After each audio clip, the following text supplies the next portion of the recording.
ഇടുക്കി കട്ടപ്പനയിൽ ഇന്നലെ ഒരു അതിഥി എത്തി. വളരെ അപൂർവമായി മാത്രം കാണപ്പെടുന്ന വെള്ളിമൂങ്ങ. ITI ജംഗ്ഷനിലെ വ്യാപാരിയായ ബെന്നിയുടെ കടയുടെ ഗോഡൌണിലാണ് വെള്ളിമൂങ്ങ എത്തിയത്. നേരം ഇരുട്ടുന്നതുവരെ ആ അതിഥി അവിടെ ഉണ്ടായിരുന്നു.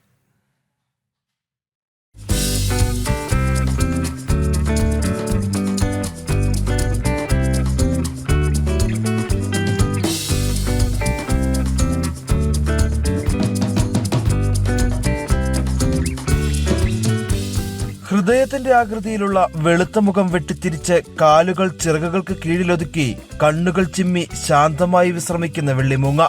അതിഥിയെ കാണാനായി ആളുകൾ എത്തിത്തുടങ്ങിയതോടെ ഇടമത്ര സുരക്ഷിതമല്ലേ എന്ന് ആ നിശാചാരി പക്ഷിക്ക് തോന്നിയിട്ടുണ്ടാകണം.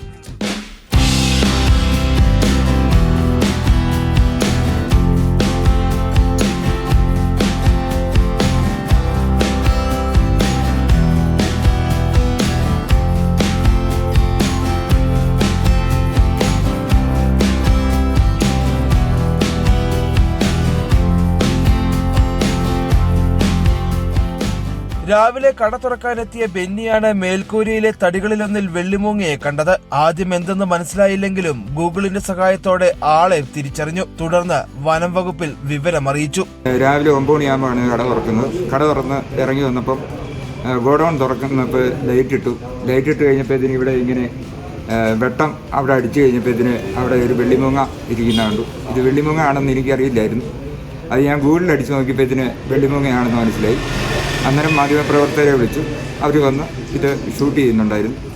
പിന്നെ വനം വകുപ്പിനെ വിളിച്ചു. വനം വകുപ്പ് വന്ന് അവർ പറഞ്ഞു പിന്നെ വെളിച്ചം പോയി കഴിയുമ്പോഴത്തേനും അത് പറന്നു പൊക്കോളും, അല്ലാതെ നമ്മളൊന്നും ചെയ്യണ്ട എന്നാണ് പറഞ്ഞത്.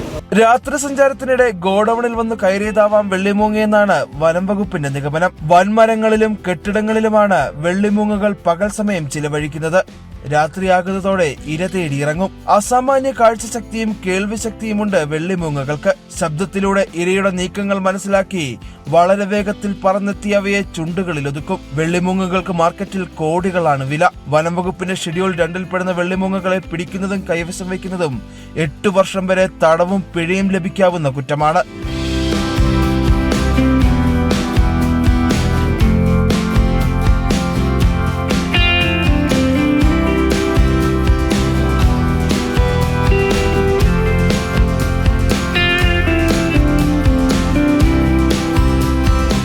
ജനം, ഇടുക്കി.